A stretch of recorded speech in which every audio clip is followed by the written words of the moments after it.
Set the recording on, it always starts all my videos, some video like in the brief picture, and oh, it's great. So I never quite know when it's going to kick in. All right. So welcome everyone to our interview with Sahana. I'm super excited. I feel like this is going to be a very interesting subject. So yeah, I guess I will let you introduce yourself and tell us a little bit about your background.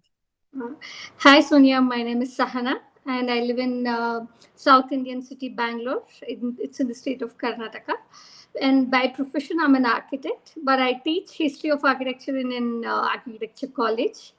So, and slowly I've shifted from architect to history architecture teacher to now a travel blogger.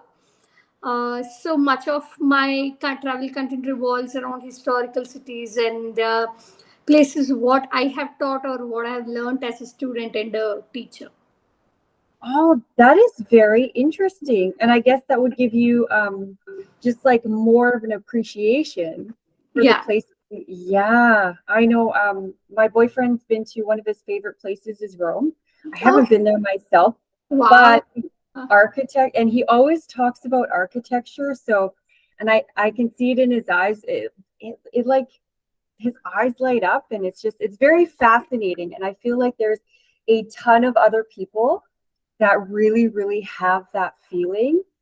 And I mean, for me personally, these big cement cities, these skyscrapers, they're not my cup of tea. I'm like, put me in the jungle.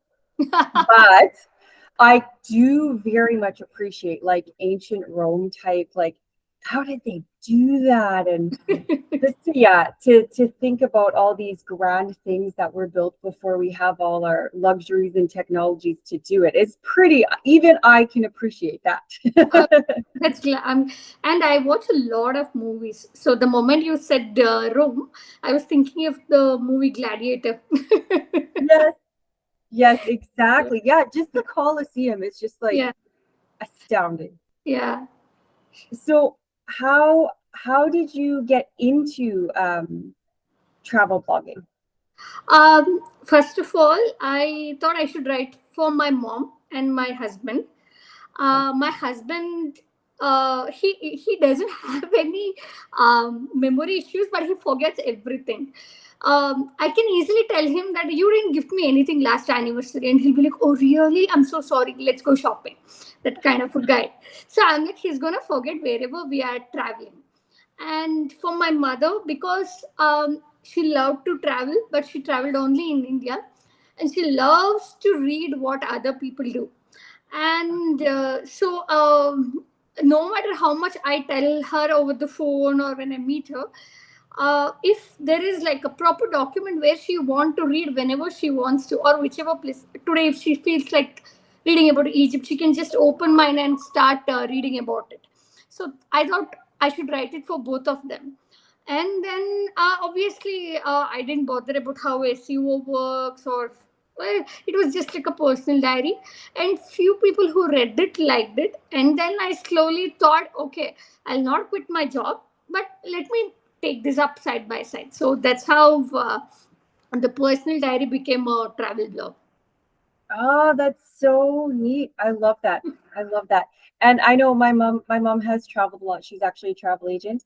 And I think the first big trip we took, I was 16, and she made me get a notebook to keep a diary because she said, you have to write it down. You will forget. Definitely. Yeah. Okay. So speaking of your mom, I know you had kind of told me a little bit. So I guess tell me a little bit of I guess set the scene for your guys' trip there of how that came up, and then you can kind of tell us how magical and wonderful it was. Okay. So my mom has gone into 4 surgeries. 4? Yeah, 4. All gynecological. So first was uterus removal, and then wall prolapse. So the wall prolapse first 2 surgeries were unsuccessful, and she is like she was embarrassed of herself. She was feeling that she's unhealthy. She looked very normal from outside, but she for herself she used to feel like, am I stinking? something is not okay with me. She was suffering a lot from inside. So although we didn't want her to get the fourth operation done, she was like, I want to get this done. It's like last nail in the coffin. So she want to get it done, and fortunately the fourth one is successful. So she has gone through a lot. So the first hysterectomy, I think it was in 2012. I think she was 42, 42, 43, I guess. Pretty young. Yeah. So then her health started deteriorating step by step. I used to call her Lady Hulk before, because we have a coffee and beetle nut estate in my hometown in Chikmagalur. So at the peak season, we have about 40 workers working in the plantation, picking, drying, processing, and everything. So she used to be taking care of everything. And I remember she used to go to the estate, come back with at least 2 kgs of red chilies in her sari tied, or whatever fruit. She could lift any weight. And I, as a kid, I'm like, oh God, I can't lift. Mom can lift so much of weight. It's not just 2 kg. Everything she used to drag and things. We have cows also at home. So she used to milk, I think, 5 or 6 cows manually, sitting on the floor and doing. She was literally a Lady Hulk. So after first operation, doctor said you can't lift weight. I think beyond 3 kgs, I guess. So there she started feeling losing herself a bit. I can't do what I was doing before. And by the after the second operation, she started developing knee pain in knee joints, and all the joints started paining. So she couldn't sit on the floor. So these things started, and unknowingly she started feeling she is losing herself a lot. She didn't tell that I'm feeling like this, but she'll be like, I don't know what is happening in the estate. I can't go down much, I can't carry much. And COVID hit. So during COVID, it was their anniversary. My father and mother, both of them had gotten COVID, so they were not celebrating. I called her and la la la la, and I wish. She's like, hey, thank you so much. But what's the point of celebrating? I mean, why should we leave? You all have on your own. And see, to this because of COVID, nobody is with us. We can't go out. I can't even step out of the house. What's the point? That's the first time when my mother said, why should I live? I'm like, this is not my mother. It's better I wake up. And I talked to my husband that I think she is going through menopause. And I absolutely had no idea how to help her. So then after COVID, she came to meet me to Bangalore. She stayed with me. Then I started asking if she needs counseling. She's like, counseling is okay, but she's not going to motivate me to live. I mean, you tell me, what is the reason for me to live? I've done everything. And this is not the mother I know. And it was terrible to listen to it from her mouth. Yeah. So 2 years before that, before COVID, I had taken her to Thailand. So that was her first trip. And she was very, very healthy. I mean, not very, very. I would say she could walk 8 to 10 kilometers a day. Actually, at her young age, when she was 35, she could walk 20 kilometers a day. She used to go on trekking in my native, that too, carrying all my food, and mama, I can't carry my water bottle, mama, I can't do that. She used to carry all that, scolding me, and she used to take me. So she was very healthy. So somewhere she used to keep telling, I miss that trip with you, we should go again. But now she has started telling, why should she live? Like, what's the use? Imagine I grow 75, I'm just sitting at home, cooking my food, eating. I mean, what is the meaning of living like that? And then after COVID, I met my aunt who was going through menopause. And as a woman, I get a lot of period cramps. So I am always like, oh God, when am I going through menopause? I want to get rid of it. Okay. Yeah. So I went to my aunt, and mom had told she's in she's going through menopause. I'm like, hey, auntie, I heard you haven't gotten your period since last 3 months. I'm so excited for you. My aunt looks at me like this. Why are you excited? It's like I'm losing a part of myself. I feel I'm not a woman anymore because I'm not getting periods. Why are you celebrating? I'm like, oh God, there are people who miss periods. I couldn't believe that. Then I Yeah, came. I wouldn't either. She was angry at me for celebrating that her period's stopping. Then I asked her, why do you feel so? She said, see, I have birthed 2 children. This has been part of my life since I was 16. Suddenly it doesn't happen to me. I don't know what changes are going on in my body. I don't know what I'll do. It's a major part of me which I'm losing, she said. Then I'm like, okay. So there are women who doesn't want the periods to stop. Then I came back to my mom and asked, Mom, what do you feel? She said, whatever, I don't care. I'm like, Mom, you have to have an opinion on this. She said, okay, I used to have period cramps. So I'm glad that I don't have a uterus anymore. But you know what? It doesn't matter. What else am I going to do? She kept on saying the word, what else? What else am I going to do? What is there for me to do? Then I decided she had not been to Europe. So I told we are going to go on a trip. And obviously, I know she loves nature. So, and I can't leave history behind, right? So I combined both, and we spent 2 weeks in Austria and 6 days in Bavaria. So we went Nice. for 3 weeks. So, but before going that, she received a lot of negative comments, even when she went to Thailand and to Austria. So things like one of her cousins got to know that she's going to Thailand for 2 weeks with me. He called her and said, "You're going to Thailand with your doctor. It's meant for bachelors. What are you going to see prostitutes?" My mom was like, "How dare you talk like that?" My Well, mom, and I have never in my life associated prostitutes in Thailand. I don't know what parts of Thailand he's there. I've never heard of such a thing. God knows, God knows, God knows. My mom yelled at him. So my mom is like, I don't know what I'm going to see, but I'm not going to. I know many men who associate Thailand with only that, walking streets. And Yeah. yeah. And my mom said, "You bet, I'm going to go walking in the walking street, and I'm going to talk to them." And my mom is like, "Your hair is so nice. What do you put?" So it was an off season, so they were all free. Okay, so they were all so cute with my mom asking about my mother's sari, and they said, "Auntie, you also just put." They also say auntie. In India, we call everybody auntie, right? So auntie, you just put coconut oil. It'll grow like mine only. So she had nice chat with all of them. She talked, and they're like, "You want massage?" My mom was like, "No, no, I don't want massage."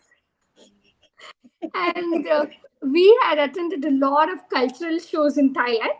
So my mom was like, we were in Phuket Walking Street. Two women dressed in yellow polo shirts and the very nice jeans, pretty looking, very sophisticated girls, and came and asked my mom, "Hello, madam, do you want to see ping pong show?" They asked. My mom thought ping pong show is another cultural show. She's like, "Hey, it must be another cultural show. Let's go attend." I said, "I'm going to take you. But you know what ping pong show is?" She's like, "I don't know, but let's go." Then I explained what it is. Then she was laughing at it that I have seen enough, I don't want to go. But she explored the historical parts of Thailand. She walked a lot, Ayutthaya, Sukhothai. And she loved Chiang Mai, and she was cursing me for spending just 3 days. She's like, "I wanted to be in Chiang Mai for at least a week. So she had fun. But the Josh, what she had reduced by the time we went to Austria in 2022. She's like, okay. Mm, Really? yeah, Oh wow, and Austria is so beautiful. Like yeah, I mean it's a whole new world. Like yeah. oh okay. I am surprised. It's before going. Yeah. Yeah, and many had told her that you're leaving your husband for 3 weeks and going. And you won't believe, we went to Innsbruck, Swarovski crystal showroom, the big one. And my mom is a shopaholic, so she was buying one for herself, one for me, one for her daughter-in-law, everything she was buying. So and there was another Indian man who could understand our local language and came and talked. Hey, I'm nice to see you and all. Then he's like, okay, you're telling me that it's only you two ladies here without your husbands? Then I'm like, we are not somebody who is, I don't know what to say, but yeah, which travel agent are you following? We are like, no, we are by ourselves. Oh, that's so brave of you Indian women to come alone by yourselves. So your husbands are not calling you, asking for where is chai patti, where is milk, where is sugar. I do understand that part. I know a lot of people that have like wives that have wanted to go places and they're like, oh, my husband would never survive. So yeah, so that was one part. But during Austria trip, I could see a major change in her. On the first day in Vienna, I said, Mama, Vienna, I have heard it's one of the safest place on earth. For you, we can come back at 12 or 1 whenever you feel like. By 8, she was like, let's go, let's go, let's go. It's not, maybe not safe enough. And I made sure she'll do things that she has never done in her life in Austria. And I think that gave her a big boost on self-confidence. And I think after Austria trip, she has never told, why should I leave? What's the use for me? So Oh, the things she went with, attended her first opera. We both don't understand German, but we both loved it. She attended the opera in her sari. So when she entered opera hall, everybody was looking at my mom, and there are people who took pictures with my mom because she was wearing a sari. oh, that's awesome. And I took her to museum quarters in Vienna, where the air was filled with the smell of weed. People were smoking right in and out. Really? Yeah, Oh my goodness. yeah. And she sat there in one of the urban benches, and she leans on the bench like this. And I'm feeling very good here. She was passive smoking weed, and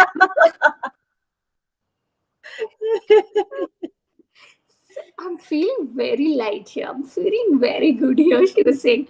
I didn't tell her that time. And when we came back, I told her, this is why you felt good there. So I made sure she visits things that she has never done in life. She went to her first beer park. She tasted her first wine. Um, and she mingled with so many strangers. Somewhere in Austria, she always says, there is a notion among many people that people who wear modern clothing are not good people. People judge in India. It's very common. You wear I go out in my shorts or skirts. Uh, I'm not a good person. I wear a silver kameez and sari. Yeah, I'm a very decent person. I may be ugly at heart, but my attire speaks a lot about me. so she Okay. so she was telling where we missed a lot of routes, we got lost, and every time one or the other woman or man who helped us, she's like, I was so wrong all this my life. I mean, I have been surrounded by people whose horizons are very limited, and I don't feel anymore that it's I should judge somebody by this. And we went to countrysides of Austria where we were totally lost. We missed the bus. We ran, caught, all the things we did. Seriously, I never thought I am able to do this. I could able. I didn't know that I can be two women by ourselves. So I can go anywhere now. She was saying so. Oh, I, good. yeah. Oh, you know what? And that's such a good lesson of just getting outside your bubble and literally what you said, doing things you've never done before. I feel like, you know what? That actually gave me a great idea. I'm just going to write something down for a minute Sure. that you've never done before. That is amazing. And you know what? I feel like it's the how many times that happens, and even if it's something super silly like oh my goodness, we went with a friend. So blessed in college. I met a bunch of guys there from Tanzania, and so I think it's 7 or 8 years ago now. We went back there with them for one of their weddings. And it's funny because we never did take a city bus, but my friend Ray was telling us like you gotta it's all elbows and you gotta push your way out and like people are shoved like there is no politeness. You need to just bust it. I'm a Canadian. Like someone bumps into me and I'm like, oh, sorry. Like, right? Like I'm like, how am I can't do that. We never did do it, but now after hearing your story, I really wish we had because I could just imagine myself coming off that bus being like, I can understand. oh, that's amazing. And I'm thinking just for I guess to turn this to people who are looking for more than just a trip, a travel to see things, maybe need especially like my goodness, COVID was affected us all and a lot of people like more than others. And I know in Canada, oh my goodness, I think it's like 70% of people are on antidepressants now or something. Like it's quite serious. Sorry to interrupt, but at least in Canada, so you know that people are on antidepressants, but in India, there is a huge stigma on people who take therapy and go to psychologists. Oh, that's so unfortunate because I mean, whether you agree with pharmaceuticals or antidepressants or medications or not, mental health is real and Yes. it needs to be addressed somehow, however you choose. But it needs to be, oh my God, that is unfortunate. That's yeah, I mean, I guess that's a topic for another day, but that is Yes. but yeah, just to think of people that are need that boost, need to get out. It would be easy just to travel just somewhere you've never been in your own country, your own province, and just get out there and say hi to people and take a cab or like literally just do something you've never done. Oh, I think, yeah, it doesn't have to be big or another country. That's very neat. I'm loving it. So, what I felt happened to her is, I somewhere she was feeling that it was end of herself. That nothing can go beyond. Like I did everything I could. Now my body is changing. I can't cooperate. But I think when she travels, she's discovering her new self. Yeah. So I think anybody who is going through menopause feels that it's the end of their life. No, you can actually start another one. You can build your new idea. Whoever said, oh, you're leaving your husband and going, whenever they meet my mom in the function, leave it, she will go by herself. She has gone to Austria only, leaving her husband. She can do anything. So Yes. so there is some kind of new identity to my mom, that she's daring or she can do new things, she's open to challenges, and how she perceives the world or mental health and the entire world is totally different. She says, I don't know how naive I was until I went to Thailand and Austria. See, traveling in India, we have been to, I think there are about 16 of 28 states together, 16 or 14. It's the little bit change that you see from state to state. You are within your country and nothing changes too drastically. Although That's true. Indian states are different, but there are certain things which remain common. But she broke the entire barrier, what she thought of the world, and how if she had her first croissants in Austria, and there was too many firsts, and she said, I never knew I would do this. So now I want to, before, I mean, I shouldn't say the word, before she, I mean, everybody has to go away one or the other day. So I want to show her at least 6 continents, one country in all the 6 continents. So I want to take her to Namibia. And I told her, when you pick a destination, you have to pick a destination next. So it should mean something special to you. So, for example, for me, architecture means a lot. It means a lot to me. For my husband, he's like, the moment I say we'll go to Rome, he thinks about Gladiator. If I say let's go, we went to Egypt, he was talking all about Assassin's Creed Origins, the PlayStation game. So I said, you have to pick something like this. Then she's like, I want to go to Africa, but let me think. Then she comes one day suddenly and says, hey, there is a song called this, it's a Hindi song, Tu Meri Adhuri Pyas Pyas. It's a very famous romantic song. Hey, where is that song filmed? You had told me that it's Namibia. So let's go to Namibia because that's one of my favorite songs. Then I'm like, yes, that's the way to go. But we don't know when we are going, but surely I'm going to take it to Namibia probably next or the next year. Oh, I love that. And I was just thinking too, so yeah, I think you made some very good points because I had said, oh, you don't have to go far, but actually to some degree you almost, depending what you're looking to accomplish, you do, because yeah, like you said, otherwise it's kind of just more of the same. So I feel like maybe just to get out of your box and improve your confidence a bit, maybe you could just do things you're not comfortable with. But yeah, to really broaden yourself, and I will say, like your mom, remove your limitations of what Yes. you think. Yeah, and my boyfriend, when he was fresh out of, he was fresh out of high school. I think he was just like 19 or 20. He went backpacking around Europe all by himself. He just bought a Oh, plane ticket and just showed up.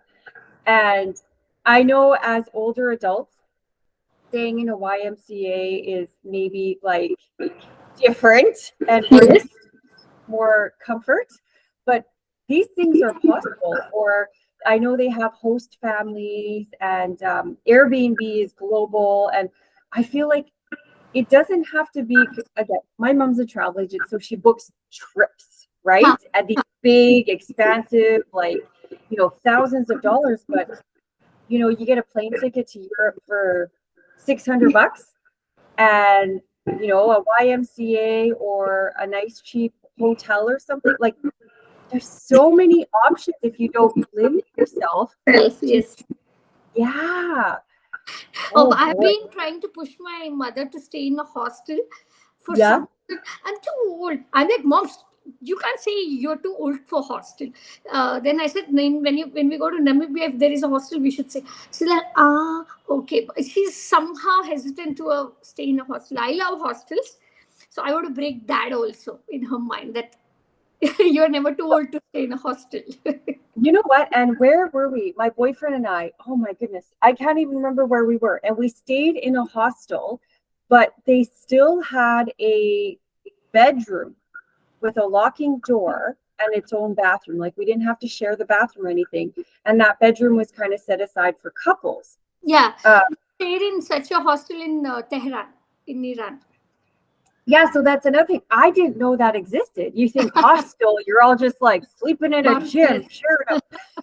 But it's again, that we have all these preconceived ideas. Yes. And I feel like, do a little research, people, for anyone watching this. Like, don't just assume. There's so many options. And yeah, you'd be surprised at how much is out there. And even, I haven't done it myself, but I hear of like host families that are willing to host backpackers, and because it's fun, it's a win-win for both sides.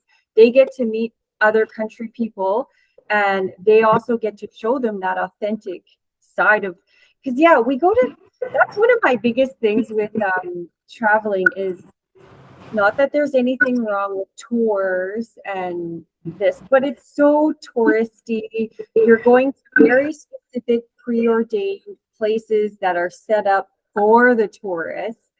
And meanwhile, if you just had a local person be like, hey, what's your favorite restaurant? Take me there. You're like, oh, this is the real food. Exactly. Yes. Uh, And which I was just and I saying one more feel, thing, you're going to save a ton of money. yeah, Yeah, sorry. and I feel you. use the public transport. That's where you meet actually local people. And me and my mother made a habit to ask the passengers who was sitting next to us to suggest, hey, excuse me, which is your favorite restaurant in Vienna that we should try. They'll be, huh? You are asking me? I mean, Austrians are, I'm not saying they're rude, but they're not very approachable. They could, they used to answer us, but they were, you are asking me?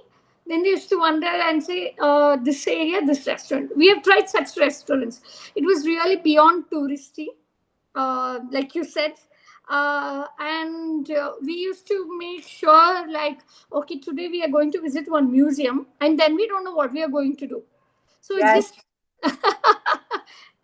one decided, and then we don't know what we are going to do. So that's a better way of traveling, even I believe. Oh, I would 100% agree. So we currently we live in Mexico, and the Wow. best, way better than snowy Canada. And the best restaurants we have found have been these little, like, they're 5 feet wide, little holes, or even a cart on the side of the road. Some of the best tacos we've had. And yeah, you really, if you limit yourself, obviously, I feel that's depriving yourself of the real experiences. And I will also say I've had this here in Mexico. When we went to Tanzania, it was the same thing. It's like everywhere has this, I call it the resting bitch face. Okay. Right? Where everyone looks angry all the time. But people here are just like, you say hi, good morning, and oh, good morning. Like, people are so nice. It's just they have that face. Yes. And being in Tanzania, they looked mean. Like, they really looked mean. And I was like, oh, I don't know. Like, oh. But then you try and say a few words, you even just wave or something, and just like so nice. Some of the sweetest people I've ever met have been like scary to look at. You're like, oh man, I don't know. So I feel like that's another big thing is when you travel, to your point of just talk to someone. The worst that's going to happen is they walk away. The best that's going to happen is someone who's awesome and maybe tells you a few little gems around the city. Seriously. And this all, my mom had a fear that she does know good English because we speak a language called Kannada. It sounds like Canada, by the way. My native, it's called as Kannada. So she's like, I don't know if I can talk to strangers abroad. So she broke all the barriers. Even by the time we reached, I think, Tyrol, she was all, I'm like, okay, we can continue this trip for a few more weeks if we had more money. I do find that also, it's so funny because even here, how many people come up to us, and we are learning Spanish and all that, but my English is not so good. And then they go on to speak darn near perfect English. And I'm like, so I really feel when people are like, I don't speak very good English. I'm like, I bet you do. But again, we're back to limiting ourselves, putting ourselves in this, oh, I can't because, actually, so I am the stress and anxiety coach. And I will say again, for people watching this, words matter. This I can't. Oh, that is how we limit ourselves. Huge. Oh, I can't talk to them because I don't speak. Well, but you can, and you did. Yes. Right. So I always tell people you need to choose your words, and don't how do I say well, I don't want to say limit yourself again, but really deny yourself of what you're capable of. Right? It's 100%. And I would say for those who are planning to travel with mothers, like after I went, there are many people around me. Is like, even I want to take my mom, but there is no right time. There will never be a right time. There is nothing called as a magic time that, hey, this is your time, go out. And I can see her aging year by year. Her, as a human, it's not just the menopause thing. As a human, her strength is going down. So there will never be a right time for you to just prioritize what you want and then go ahead. And I think another friend who inspired me to make my, not to travel, but she made her mother join yoga at the age of 55 to get through the menopause. So they couldn't travel. She was like, I want my mom to have a change. And she was working as a teacher, so she retired at the age of 52. So she's like, I lost menopause. I'm in menopause. I lost my periods. I'm retired. I'm not a teacher anymore. What am I? Now she calls herself as a yoga student or a yogi. At the age of 55, she started doing yoga, and she wants to become a yoga teacher now. That's actually amazing. Yes, I love that. And I mean, I think everyone should do yoga. I love it. It's an amazing practice for, oh my goodness, we could do a whole show on what's great about yoga. But isn't that funny how we put ourselves in like these labels, these little boxes? Because even myself, I'm like you, like I can't wait to get rid of this thing. Like, ugh, like let that day comes, right? Yeah. And then how many people I've happened to have a conversation about that with, and they're like, oh my goodness, really? And they talk about this right of womanhood and it's our internal, and they go on, and I'm just like, I want to get rid of it. right? I'm like, we are not on the same page at all. But so many women, it's this big grand thing in their life, and it's just interesting to me. I guess like there's nothing wrong with that, of course, but just to know that literally as part of nature, it comes to an end. Yes. So I think you need to, yeah, be prepared for that and know. And then to not have that, to have something planned, I guess, to almost pre-plan so you don't fall into this slump of, oh God, I'm this husk of a used to be woman. And it's ending. Right. And I just think too, because from my perspective, grandparents, most of them are going through or have gone through menopause. And I think grandmothers are just about the best things in the world. And right. And I think to me, they're the, almost put on the pedestal, and they bring so much joy to our lives. And I think, but that's kind of almost one of your rites of passage to get there. And I'm like, so why does everyone hate this? I'm like, you're just entering into that new phase, which I think is the best. But yeah, it's underappreciating that part of life. And I think however we can guide ourselves to get through the transition, I think that's so important. And so another thing that hurts me to hear is not my husband, but I've heard my friends when they see women fighting on the streets or arguing with somebody or at shops. We bargain a lot in India. yeah. Women will be bargaining like I would do. Oh, look at that woman. She's bargaining. I think she's in her menopause. The word menopause, I get so annoyed when somebody says, oh, are you on menopause? Are you having all menopause already? You're behaving this way. There is some kind of associating menopause with becoming mad or something. I don't know why. Yeah, we women will have mood swings. The body changes a lot. You please appreciate that. Tell that this is. I mean, we should educate both men and women on the. Because I have heard my own friends, women, telling, "Oh God, I don't want to go home. My mom is going through menopause." I'm like, oh yeah, when you were 3 months old, you were screaming all night for no reason, and your mom slept with you, calming you down. And just because she's having mood swings, you don't want to go back home. That's a very bad thing. Some people do, I feel. Yeah, that's like putting that negative association with it, like it's this shameful thing. And it's like, well, what am I going to do about it? I can't help it. Like, Yeah. like I signed up for Harsh Menopause 101 right here, please. Like,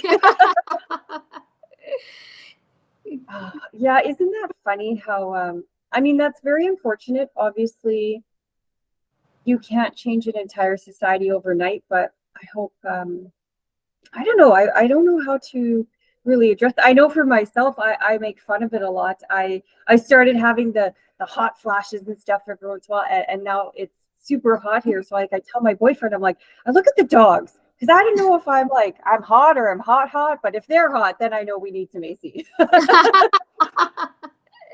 Yeah, hot flashes. Right? But like My mom went through that.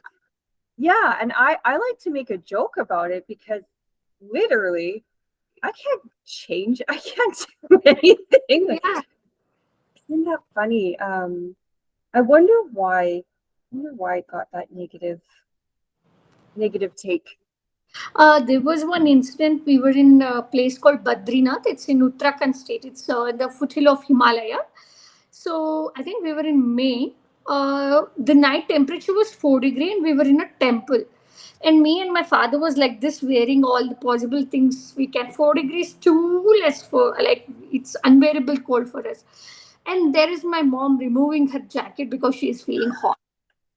And I'm like, Mom, in this school, if you remove jacket, what if you get a stroke? She's like, forget stroke. This is sunstroke for me in the night. Oh yeah, if you have never had a hot flash, especially at night, that is, whew, it is it's its own event. It's a thing. I get that for sure. I think at the temple, I prayed that my mom shouldn't get a stroke because at 4 degree Celsius, she has removed her jacket and very much afraid of what the cold is going to hit her badly. And she was very fine next day. Well, we had when I was in my early 20s and I worked at a women's gym. Okay. And a lady who went there, and I kid you not, it's the middle of winter, so it's like -20 snow at like literally your deep freeze is the temperature outside. And she walks around in shorts and a tank top because she was hot always. And car windows down. She said her husband wears a winter coat in the house. Like that's how bad it was for her. So I think, you know what? Our bodies are amazing. And we know what we need to do. And if that's taking off a jacket at -20, all right, you do you. She never got sick. She never nothing. She was fine. So I'm like, goodness.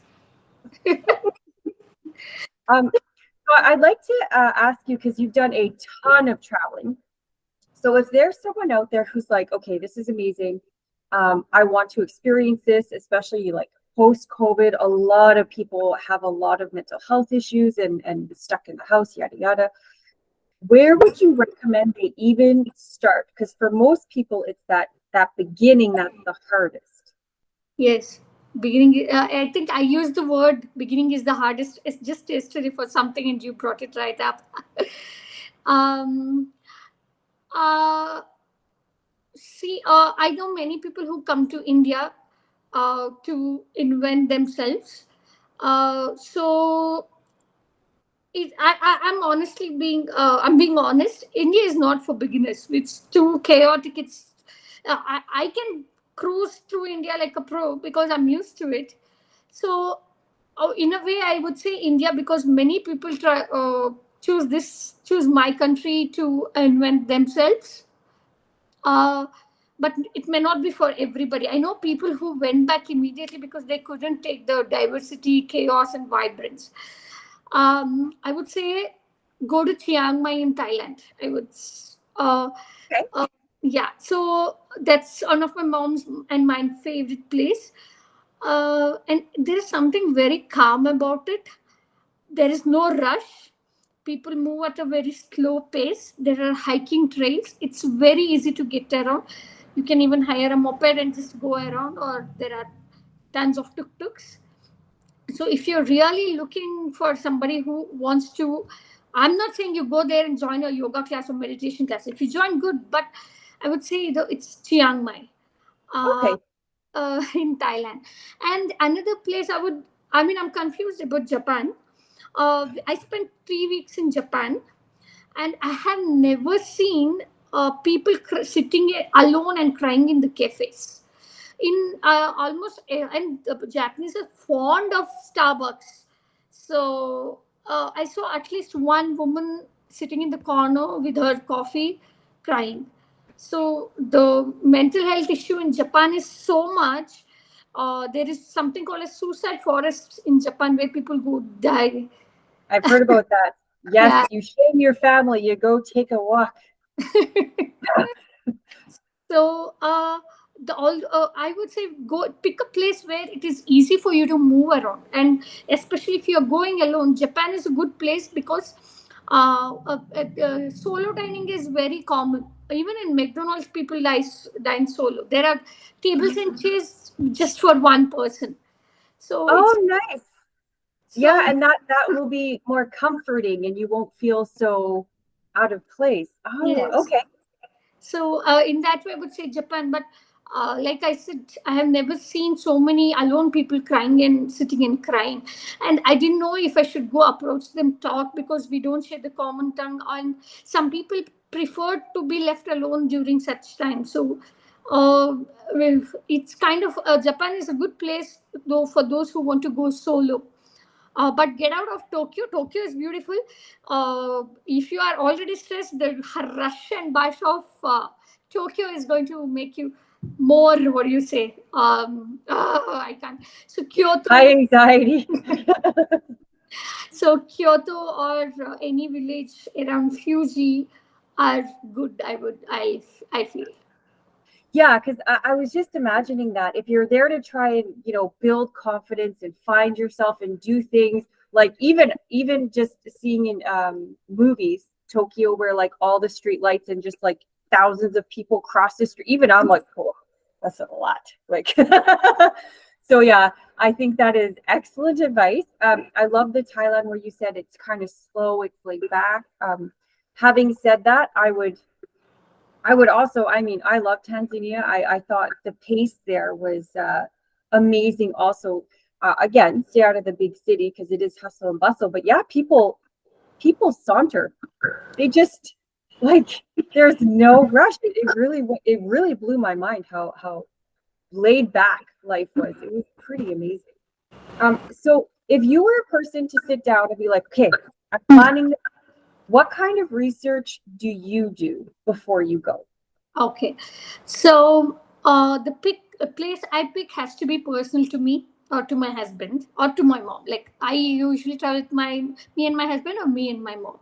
So it should be like I must have read a book, for example, or we millennials we are always fond of Harry Potter. Yes. So if I'm going to UK, I want to visit places of Harry Potter. So there, I really want to have. I can't just pick a place because somebody else did. Oh, okay, that cousin of mine went to Switzerland, so I want to go to Switzerland. No, I. If how does it matter to me? Have I learned any building in Switzerland as a student? That would matter to me because in Athens, Greece, it was like my first class. I was taught how Parthenon was built, and when I saw it, I felt like I could remember my first history of architecture class as a student. So it's always this. The place has to be very special to me. Why we picked Japan is also after watching the anime Death Note series on the. Oh, So there has to be something personal. And after that, we'll pick the off season. I never go want to go anywhere during peak season. Unfortunately, I went to Austria during August, which is a peak season, and it became expensive because my mother was busy during the other time. Otherwise, we always pick uh, the non-famous season. So I look for like, okay, I want to go to, let's say, Australia. When is the peak season? And let's not go during that time. And so to save money. And after that, I look into the budget, obviously.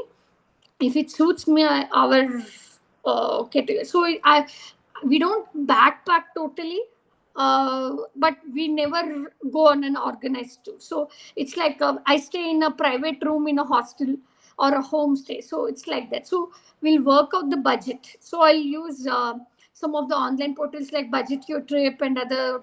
I'll read a lot of other bloggers. So okay. once the that is done, Then I look for, we Indians have to apply for visas to most countries. So the next would be, at least for us, we have to apply 2 months in advance. So otherwise, it's going to be tough. So to book 2 months before in advance, we know how to book the refundable flight tickets. So once we know that, we are sure that we have enough money to go to that place, in which season, where all we want to go, then I'll apply for the visa. And actually, I'll after that, I won't read much. I'll read about the places, where to eat, what to eat. I'll really not read about that, because it's always I ask my host or people whom I randomly meet, where should I eat. Okay, that makes sense. So kind of once you pick and once you know you're going there, then we're just hands off and we're waiting till we get there. Yeah, exactly. But yeah, I think I plan my trips at least 4 months in advance. One is mainly because we need visa, and there are many people who are against planning. That you, whoever says that, I have seen them going on organized tours, because unless and until I plan how to get from, let's say, Tokyo to Mount Fuji to Kyoto, I have to know that I have to take a bus or a train or whatnot. If you don't do that, you'll waste your time standing there wondering how to get there. So you just figure out how to get from point to A to B. You need not figure out, you 9:30 I wake up, 10 o'clock I'm out of the room. I don't do that, but know that maybe I'm staying in Kyoto for 5 days. Then from Kyoto, how am I going to Hiroshima? At least you should know that. So that's a little bit of research. So I guess then it would also be to figure out what are your places that you have to go see. Yeah. And then write those down and make sure you figure out how you're going to get there. Yeah. And so I don't know how it became a habit. If there is a ticketed, or like you have to buy ticket for between 10 to 11. So there are some places like that where they give, you have to buy tickets in prior and you're allowed to enter during only that time. Whenever we have such things, we'll keep only that on that day. Like, for example, we had to go watch sumo wrestlers in Tokyo. So that was from 7:30 to whatsoever time. And we didn't have any other plans for that day. So after that, we did wherever, like, okay, where to go next, we just figured out and went. So I don't plan all, like, okay, 7:30 to 8:30 I have to attend this show, 10 to 11 I have to this show. It becomes too hectic. So I keep all this ticketed or timed entrance events only one per day. Yeah, I think that's amazing advice, because even if you're going there to grow and you're going there to experience and get outside your comfort zone, you can't possibly do that if you're sitting there with your list, checking everything. Like, you're being blinded by that silly thing. Yeah. Okay, I think that is, yeah, and that's fantastic, especially if you do the homestay. Your host knows all the good stuff. They're going to help you out a ton. Exactly. Oh, that's so wonderful. Is there anything in particular, aside from just like kind of getting out of your comfort zone, anything, I guess, like advice you could give for people trying to, again, like, make that transition, refine themselves? Any important tidbits? When you're traveling to rediscover yourself, we obviously tend to ask other people's advice, and never take advice from people with whom you're not ready to trade the place with. Oh, that's good advice. Really good advice. I have done that mistake. So and when I say Chiang Mai, Thailand, I said it's very laid back. Think, if you want to be in a laid back place, or you really want to be in Tokyo, there are people who may want to explore Tokyo on their journey. It's not bad. I like Tokyo, but you have to know, when somebody say, "Hey, you go to Amsterdam." Okay, I'll go to Amsterdam. What did you like there? Then they have to tell you what they like there. then you have to analyze, is it my cup of tea at that moment of time? When you are very happy, any place will be very, this is a paradise for me. But when you are not in your best mood or best time of your life, you really have to choose the places wisely. Just because somebody is your best friend and they say, I know where you should go to Bali, then you get go to Bali in the crowded place, you don't know, you may not like it. So you really have to understand when somebody gives you a suggestion, why are they suggesting, what are their likes and what are your likes, and do I really fit into their shoes? Then you take their advice. Yeah, that is really great. I like that because yeah, I do, and I think about times when we just kind of haphazardly ask people, "Oh, what do you think?" Oh, what do you like? I did that a lot, and especially in my profession, I took suggestions from people who are not supposed to be giving suggestions because they themselves have not figured out. And it's most of the time when people give you suggestions, it's out of boosting their ego. So to boost their ego, they give you advice. So please be careful when we. Yeah, and that's another thing too. And I just think like I obviously again I say I love Tanzania, but we were with local people. So we had a huge advantage. We didn't have really the language barrier because I had my personal translator here always. And so I will always say like, yes, you should go. I love it. It's amazing. But I had that upper hand. I was with multiple people. Like my buddy Ray, we stayed in a compound that was 4 blocks away from his mom's house. Oh, Right? So like very local people. So also I think, when people are giving advice, it's oh, well, how did you travel? Did you have XYZ? Did you have the luxury of, oh, right? Like, oh, Mexico is great. We stayed in this 5-star resort. We took all the fancy tours for hundreds of US dollars. It was amazing. Oh, exactly. And I think my mom was told when she came back from 3 week trip, there were other aunts. I don't blame them. They go on this uh, see Europe in 10 days trip. They entire Europe. They won't even know that there are 52 or 56 nations in Europe, right? So it's see Europe in 10 days trip. So one day Paris, one day Barcelona, one day Lisbon, one day Amsterdam, gone. So their 10 days seeing Europe is over. So my mom goes back to a family function. One aunt comes up, hey, you must have seen more than Europe. Where all did you go? My mom is like, I went to Austria and spent 6 days in Bavaria. Germany, I saw only Bavaria. You wasted so much of your time. You could have seen at least 10 to 15 countries in 21 days. There is some joy in ticking that numbers, right? Like, so, isn't it like you funny? said, yeah, Mexico was amazing. The driver came and picked. By the time I reached the location, I was sleeping in the car. Then I opened my eyes. Then I saw the palace. Then I sat back in the car. Well, and that's it. And we were really lucky. So my mom is German. And after my Oma passed, we took a 3-week trip around Europe. I was 16, so very long time ago. Oh, But we spent the majority of time in Germany and then in Norway because my dad was Norwegian. So 3 weeks, and we did kind of drive through some other states, but we were visiting family. So I'm going to say the majority, Germany and Norway, in 3 weeks. Oh my goodness, I feel like I didn't even see half as much as I wanted to. Like if you spend one day in an entire country, what have you tried? What have you like politely to those people? But I'm like, nothing.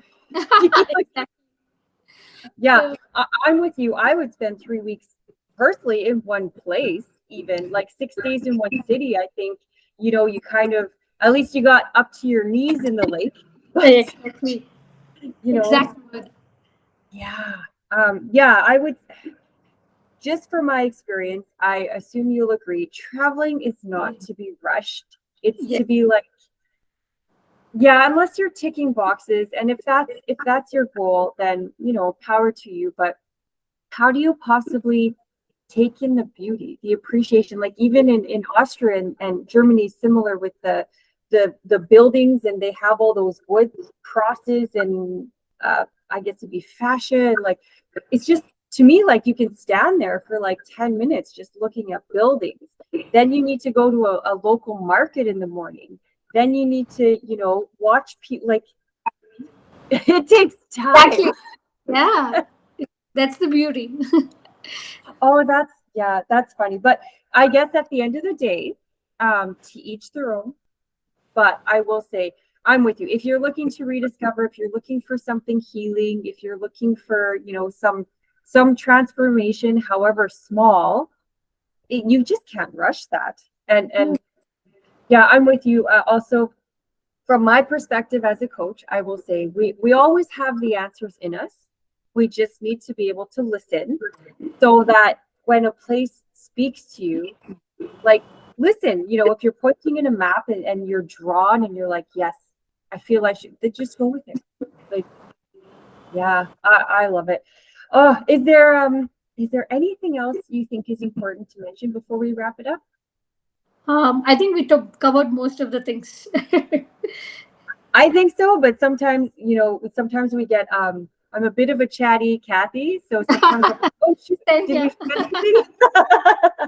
Yeah, but please don't say, "Oh, you must be in menopause. That's why you're behaving this." It's a tough phase. Whether it's your wife or mother, be supportive, be there for them. Because I can see that men are much aware about uh, pregnancy. They take care of their wives, but down the line they'll forget that there is another bigger phase called menopause where women struggle. Please learn whatever you can and be supportive. Yeah, and you know what? To that point, it is very similar. Like in pregnancy, the hormones are going all crazy. And so we tend like the bursting out in tears for no reason, getting mad for no reason, just like all these crazy things. Well, it's kind of menopause is the same. All the hormones are they're fluctuating, they're reorganizing, everything's changing. So Yes. yeah. It's just And that you're not going to deliver a baby at the end. That's all. yeah, exactly. That's funny. I like that. That's a very good point where, we care for people so much during pregnancy, but menopause, oh yeah. I'll stay away from you, lady. Right? Yes, we need to like politely start a small revolution of this is perfectly normal. Get over it. Yes. Yes. All right. It has been wonderful talking with you. I feel like, yeah, it's been really informative, and I don't know. I feel excited. I feel excited for people out there who have never thought of travel as healing, or, finding themselves, or just like hey, I want to travel, but I need a boost of confidence at the same time. That can be the same. You can play it in there. Oh, I love it. And people are barred because of the age. And my mom had her first beer. She didn't like beer, by the way, at the age of 59. So it's okay. I'm not saying everybody should drink beer. Staying away from alcohol is good, but you're never old to try something new. Please don't bar yourself because of the age. Yes, don't limit yourself. And I love too, because even nowadays people are living to be 90. Yeah. So even like what's 50 or 60? Which I will also say, if you do your yoga and take care of yourself, I mean, even 80-year-olds can travel and have a great time still. So Yes. I love it. All right. Yeah, it's been wonderful. Thank you so much for joining me. And I will just say, like, if there's anything you feel you want to add, of course, just like comment. I'm going to post this on YouTube, so I'll send you the link after, and you can comment under there if there's something extra, and reach out, and hopefully maybe we'll do this again sometime. If you have, that is another thing. If you have some sort of amazing trip and something else that enlightens and revelationary something, shoot Sure. me a message and let me know, and we'll do this again. Yeah, sure, Sonia, sure. Okay. Thank you so much. Bye. Take care. You too. Bye.